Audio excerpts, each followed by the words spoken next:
ഈ പാർലമെന്റ് എങ്ങനെയാണ് ഈ അധികാരം ഉപയോഗിക്കുന്നത്, അല്ലെങ്കിൽ പാർലമെന്റ് എങ്ങനെയാണ് ശുപാർശ ചെയ്യുന്നത് എന്നാണ് നമ്മൾ നോക്കുന്നത്. അതുകൊണ്ട് തന്നെ രാഷ്ട്രപതി അത്തരത്തിലുള്ള ഒരു തീരുമാനം എടുക്കണമെങ്കിൽ അദ്ദേഹത്തോട് പാർലമെന്റിന്റെ ശുപാർശ പോകണം. എല്ലാവർക്കും നമസ്കാരം, ഏവർക്കും കീ ലേണിംഗിന്റെ മറ്റൊരു ക്ലാസ്സിലേക്ക് സ്വാഗതം. ഇന്ന് നമ്മൾ നോക്കാൻ പോകുന്നത് ജഡ്ജിമാരുമായിട്ട് ബന്ധപ്പെട്ട എങ്ങനെ അവരെ നീക്കം ചെയ്യാമെന്നുള്ളൊരു ടോപ്പിക്കാണ്. അഥവാ ജഡ്ജിമാരുടെ ഇംപീച്ച്മെന്റ് നടപടിക്രമങ്ങളെ കുറിച്ചാണ് നമ്മൾ ഇന്ന് പഠിക്കാൻ പോകുന്നത്. റീസെന്റ് യശ്വന്ത് വർമ്മ എന്ന് പറയുന്ന ഹൈക്കോടതി ജഡ്ജുമായിട്ട് ബന്ധപ്പെട്ട ഒരു കോൺട്രവേഴ്സിയാണ് നമ്മൾ ഈ ടോപ്പിക്കിലേക്ക് വരാനുള്ള ഏറ്റവും പ്രധാനപ്പെട്ട കാരണം. യശ്വന്ത് വർമ്മ എന്ന് പറയുന്ന ഫോർമർ ഡൽഹി ഹൈക്കോടതിയിലെ ജഡ്ജിനെതിരെ അദ്ദേഹത്തിന്റെ വീട്ടിലുണ്ടായ ഒരു തീപിടുത്തത്തെ തുടർന്നുണ്ടായ ഒരു 15 കോടി രൂപയിലധികം രൂപ അദ്ദേഹത്തിന്റെ വീട്ടിൽ നിന്ന് കണ്ടെത്തുകയും അത് അൺഅക്കൗണ്ടഡ് ആയിട്ടുള്ള മണിയാണെന്ന് കണ്ടെത്തിയതിന്റെ അടിസ്ഥാനത്തിൽ ഒരു വിവാദം ഉണ്ടാവുകയും ആ വിവാദത്തിന്റെ അടിസ്ഥാനത്തിൽ അദ്ദേഹത്തിനെ ഇംപീച്ച്മെന്റ് ചെയ്യണം, അഥവാ ഹൈക്കോടതി ജഡ്ജിഷിപ്പിൽ നിന്ന് പുറത്താക്കപ്പെടണം എന്ന ആവശ്യം ഉന്നയിച്ചതിന്റെ അടിസ്ഥാനത്തിലാണ് നമ്മൾ റീസെന്റ് ഈ ടോപ്പിക്ക് എടുക്കാനുള്ള പ്രധാനപ്പെട്ട കാരണം. സോ നമുക്ക് എന്താണ് ഈ കേസിന്റെ പശ്ചാത്തലമെന്നും എങ്ങനെയാണ് ജഡ്ജിമാരെ പുറത്താക്കുക അഥവാ ഇംപീച്ച് ചെയ്യുക എന്നും കൂടെ നമുക്കൊന്ന് പഠിച്ചെടുക്കാം. So let's start with impeachment of judges. Supreme കോടതിയിലെയും ഹൈക്കോടതിയിലെയും ജഡ്ജിമാരെ പുറത്താക്കുന്ന നടപടിക്രമങ്ങൾക്കാണ് നമ്മൾ ഇംപീച്ച്മെന്റ് അഥവാ നീക്കം ചെയ്യൽ എന്ന് പറയുന്നത്.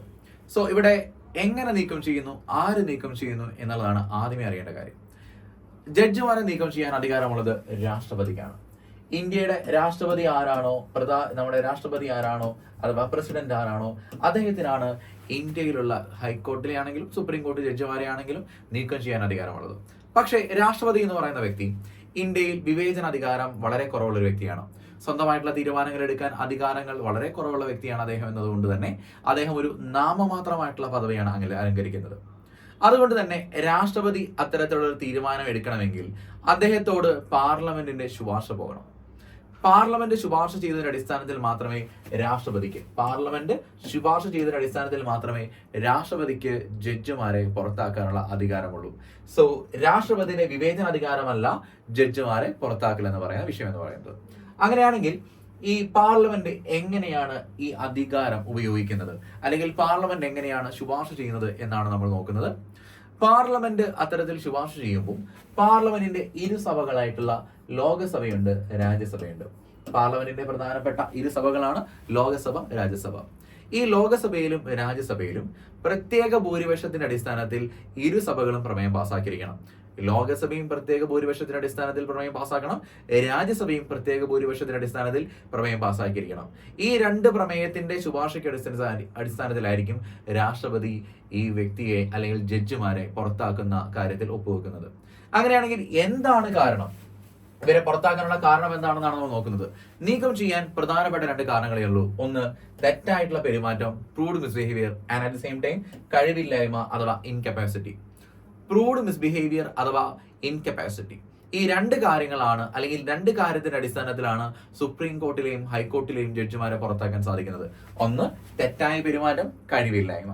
അങ്ങനെയാണെങ്കിൽ എങ്ങനെ പുറത്താക്കാമെന്ന് പറയുന്ന ഈ നടപടിക്രമങ്ങളെ കുറിച്ച് പ്രതിപാദിക്കുന്നത് ഒരു നിയമത്തിലാണ്.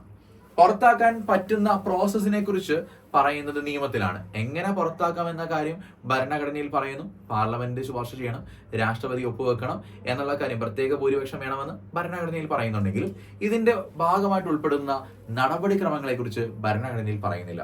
അതുമായിട്ട് ബന്ധപ്പെട്ട് ജഡ്ജസ് എൻക്വയറി ആക്ട് അഥവാ ജഡ്ജിമാരുടെ അന്വേഷണ നിയമം 1968 എന്നൊരു നിയമം പാസ്സാക്കിയിട്ടുണ്ട്.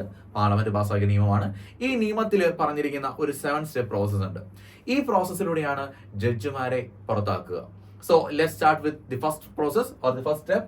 ഇംപീച്ച്മെന്റ് പ്രക്രിയയിലൂടെ സുപ്രീം കോടതിയിലെ ജഡ്ജിമാരെ നീക്കം ചെയ്യുന്നതുമായിട്ട് ബന്ധപ്പെട്ട നടപടിക്രമങ്ങൾ തീരുമാനിക്കപ്പെടുന്നു. അങ്ങനെയാണെങ്കിൽ ഇവിടെ പറയുന്ന ഫസ്റ്റ് സ്റ്റോപ്പാണ്, ലോകസഭയുടെ കാര്യത്തിലാണെങ്കിൽ 100 അംഗങ്ങളുടെ, അല്ലെങ്കിൽ രാജ്യസഭയുടെ അംഗങ്ങളാണെങ്കിൽ 50 അംഗങ്ങളുടെ ഒപ്പിട്ട നീക്കം ചെയ്യൽ പ്രമേയം സ്പീക്കർക്ക് ചെയർമാൻ നൽകണം. ജഡ്ജിമാരെ പുറത്താക്കുന്നതുമായിട്ട് ബന്ധപ്പെട്ട് ലോകസഭയിലോ അഥവാ വേണമെങ്കിൽ രാജ്യസഭയിലോ പ്രമേയം അവതരിപ്പിക്കാവുന്നതാണ്. ലോകസഭയിലോ അവതരിപ്പിക്കാം, രാജ്യസഭയിലോ അവതരിപ്പിക്കാം.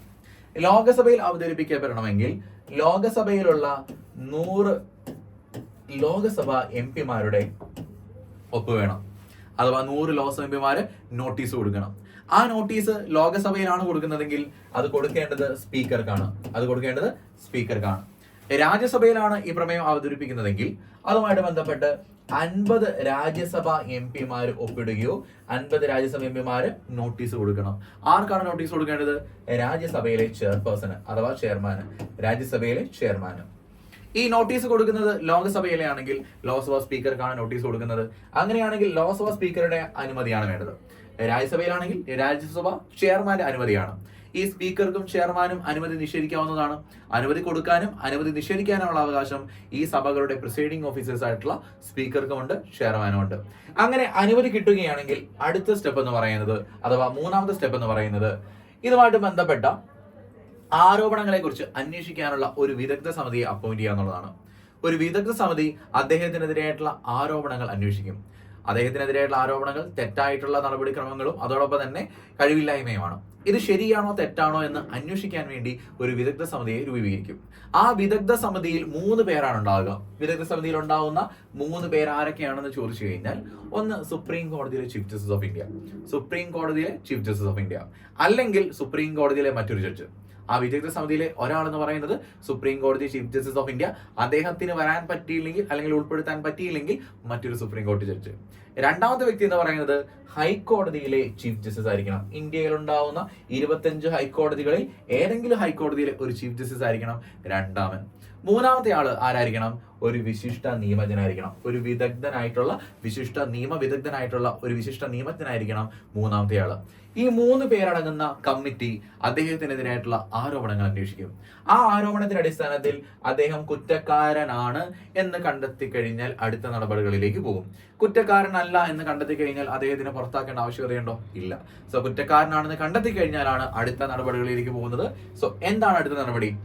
ജഡ്ജി മോശമായി പെരുമാറിയതിനോ കുറ്റക്കാരനാണെന്ന് കമ്മിറ്റി കണ്ടെത്തുകയാണെങ്കിൽ അദ്ദേഹത്തിനെതിരെ സഭയ്ക്ക് പ്രമേയം പരിഗണിക്കാം.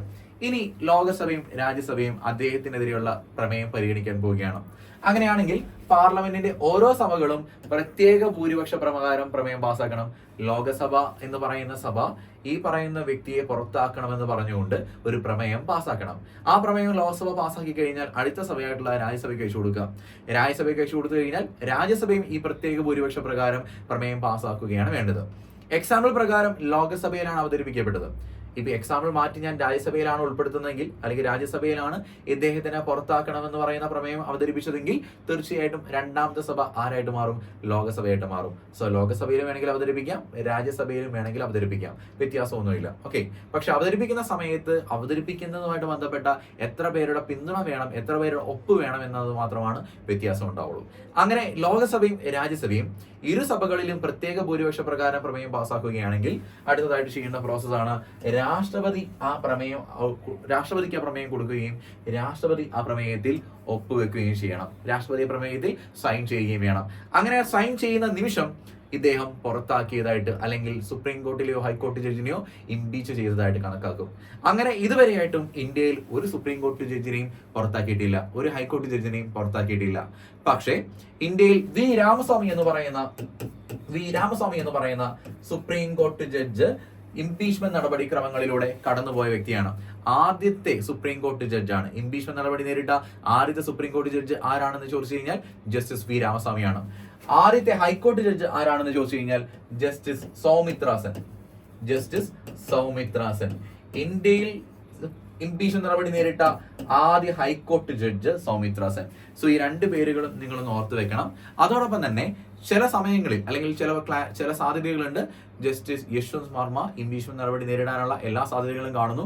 കാരണം റീസെന്റ് ആയിട്ടുള്ള ഒരു കമ്മിറ്റി രൂപീകരിച്ചതിന്റെ അടിസ്ഥാനത്തിൽ അന്വേഷണ കമ്മിറ്റി റിപ്പോർട്ടിൽ അദ്ദേഹത്തിന്റെ കൈവശം ഇരിക്കുന്നത് അൺഅക്കൗണ്ടഡ് മണി ആണെന്ന് കണ്ടെത്തുകയും ആ അടിസ്ഥാനത്തിൽ ജസ്റ്റിസ് എന്ന് പറയുന്ന അല്ലെങ്കിൽ ചീഫ് ജസ്റ്റിസ് ഓഫ് ഇന്ത്യ കേന്ദ്ര ഗവൺമെന്റിന് കത്തെഴുതിയിട്ടുണ്ട്. ഇദ്ദേഹത്തിനെ പുറത്താക്കാനുള്ള നടപടിക്രമങ്ങൾ സ്റ്റാർട്ട് ചെയ്യണമെന്ന് പറഞ്ഞുകൊണ്ട് നിർദ്ദേശം വന്നിട്ടുണ്ട്. പക്ഷെ അത് ഇതിലേക്ക് പോകുമെന്ന് നമുക്ക് കണ്ടറിയാം. അപ്പോൾ തീർച്ചയായിട്ടും ഇത്തരത്തിലുള്ള വാർത്തകൾ വരുമ്പോൾ ഈ ഒരു ക്ലാസ്സുകൾ കാണുക.